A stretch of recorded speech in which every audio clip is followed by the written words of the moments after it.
This is Randy Meredith, and I thank you for joining us today. Our interview is Coast to Coast, and we are going to tell you the story about a couple, a husband and wife, who has bicycled from Blaine, Washington to Key West, Florida, and they will be doing it within 100 days. And welcome to our interview with Cliff Cantrell and Sherry Cantrell. It was your idea. It was my idea because Cliff has gone across country 4 times. We have a friend that's done 2 trips, and other people. So for my 60th birthday, I said I want to go for a cross country ride. Now we're 10 years down the road and we're doing it, so we're clearing off a bucket list. So when you were 60, you said you wanted to do it, and it took 10 years to pull the trigger. It did, because we ended up being caregivers for my mom for 5 years in California. Okay. So life got in the way of that, and we kind of put it on the back burner for a while, and then once she passed away, we said now's the time to do it. So Whereabouts in California was your mom at? right on the Central Coast, San Luis Obispo. Are you familiar with that?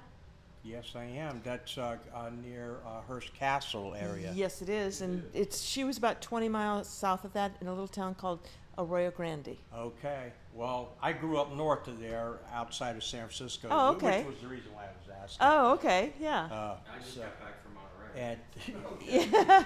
And he just came back from a wedding out there, so it's like California seems to be a central location that everybody knows somebody there or they've been there. So Cliff, how long have you been riding bikes? I don't remember ever not riding a bike. Really? Now, do you have a 3-speed, 10-speed? What do you Well, use? right now we have I have 27 speed, so does Sherry, for that matter. They're touring rigged so they can carry our luggage, everything we have for the 100-day trip, So they're we custom- carry on our so- bike. So you really planned this out, right? Oh, you have to plan it out, because otherwise you end up with too many clothes and you don't know where you're going to stop. So Yeah. Cliff put the route together, and then after he did that, he went back and started putting in where we're going to do lodging. We knew about how many miles we were going to be able to do a day. Some of that was a little aggressive, and we've changed that along the way on the fly. But that's all of our lodging had been booked before I we saw ended up. that, and I thought that was very smart to do. You know, to have somewhat of a, how far can we go? For sure. And now, have you had any? Obviously, you haven't fallen down or had anything bad happen, right? I've got a patch right here from a new fall. I spoke too soon. They're hiding it from me. I don't remember what time, down on the golf port someplace, there was sand on the sidewalk, and I went across it, and it was deep, and it literally threw me off the bike. Yeah. So I've got sand burn instead of road burn. But no broken bones, no serious injuries, which has been pretty good for the distance we've traveled. Now, you don't have anybody escorting you, correct? It's just you and your wife. Totally self-supported. First of all, I didn't even introduce you. This is Cliff. This is Sherry. Hi. Okay, sorry. So you're totally self-sufficient. If something goes wrong, you're on your own to make the phone calls or to get something going, right? And we have the magic thumb. Yeah. There are a lot of places, particularly out west, where you don't have cell service, so you have to rely on your thumb. That's right. Yeah, there are a lot of dead areas out there. A lot in of dead Montana, areas. Wyoming. Sometimes we went 3 days without cell service. 3 days? Uh, Wow. And You're crossing your fingers, you're right? crossing your fingers. But what we did find out is one day we would cross the Continental Divide, and we were 20 miles from anywhere. We hadn't seen a building. We hadn't seen anything. And it was getting darker and darker, and then we had one of those 30-second thunder rumbles, and I said, whoa. So we stuck out our thumb, and within 3 minutes, a woman came by who had a bike rack on the back of her car. She had been promoting a bicycle event. She picked us up. We hadn't any more than gotten our gear in the car. Then it let loose with the hail and the rain, Oh and my God. And that's happened 2 or 3 times with different sort of things, like broken gears or something like that. Never had a problem that we didn't stick out our thumb, and within very few minutes, usually the very next car that came by picked us up, if it had room. Do you have a little repair kit for the bikes, like master links and things like that? Oh, yeah, we carry spare chains, spare brakes. I have rim brakes. She has disc brakes. So I have a spare disc. I have the basic tools, but And if you got a flag, you could change. oh yeah, yep. I'm pretty good at that now. Let's practice. He says 8 flats so far. I've had 1.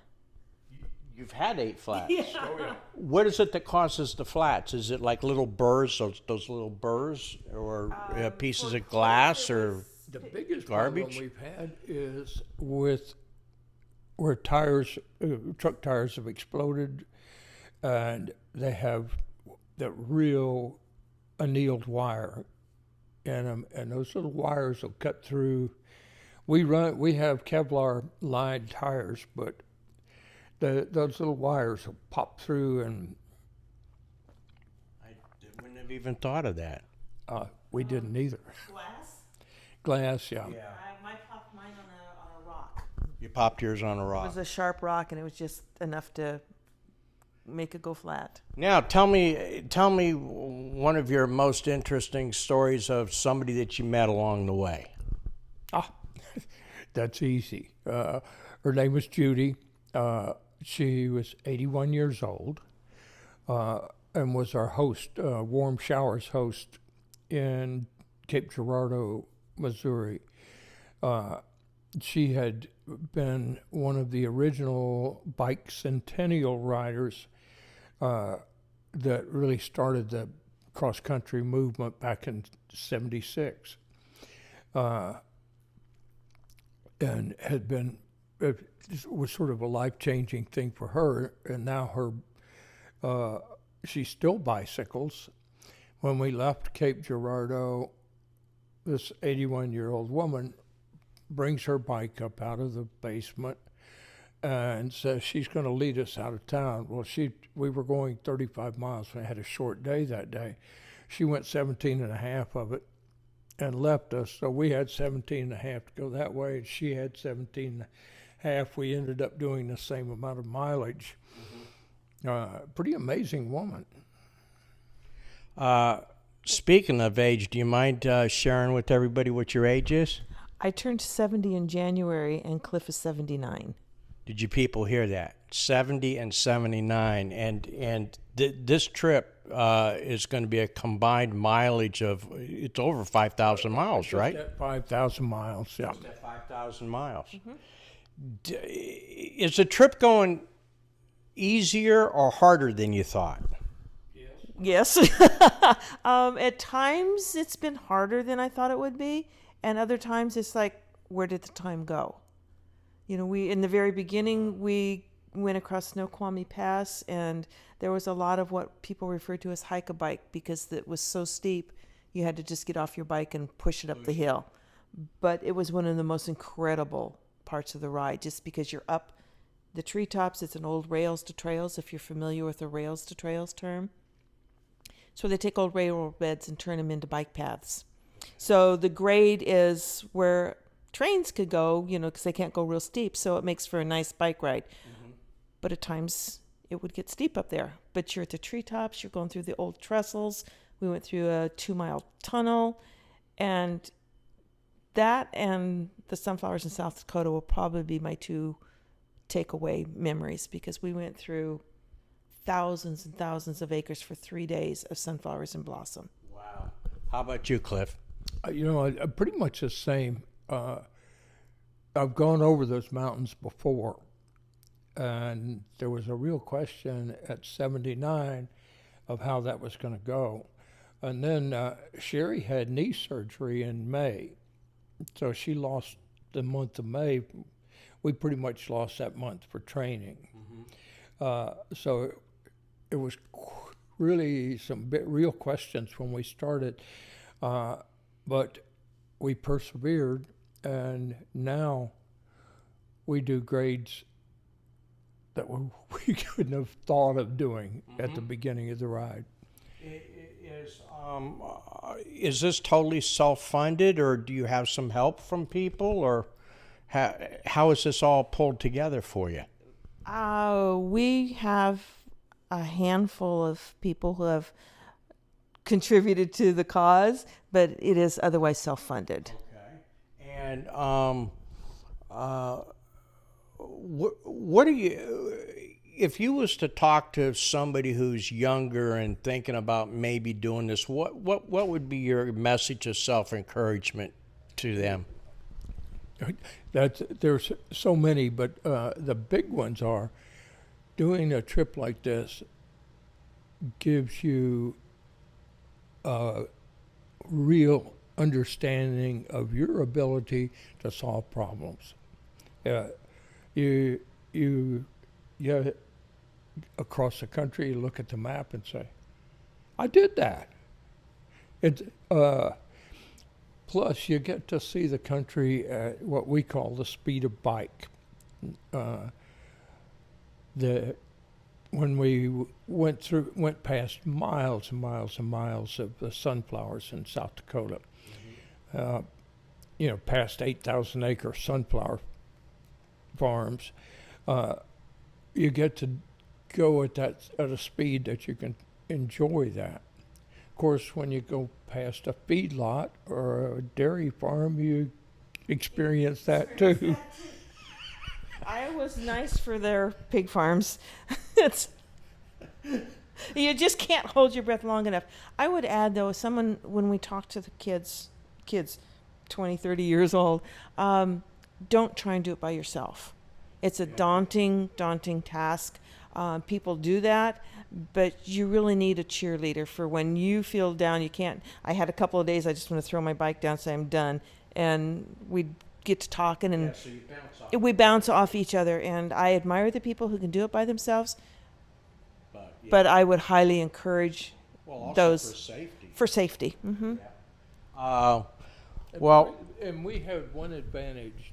2 days before we took off, I got us some intercom helmets. They're just like the ones the motorcyclists use, but they're light enough for bicycles. And they last 14 hours on a charge. So we were in constant communication for safety and just for companionship. Look at this, look at that, or watch out for this.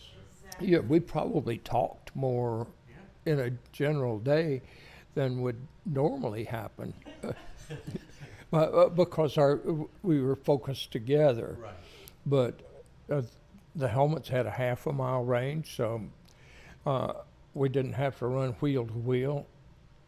And if one of us had a flat or something like that and was in back, you say, hey, I got trouble, stop. Now, who's the photographer between the two of you? Because I'm sure you've taken some photos. I'm probably more the photographer than Cliff, but he's taken some amazing pictures as well. But I think mine outnumber his.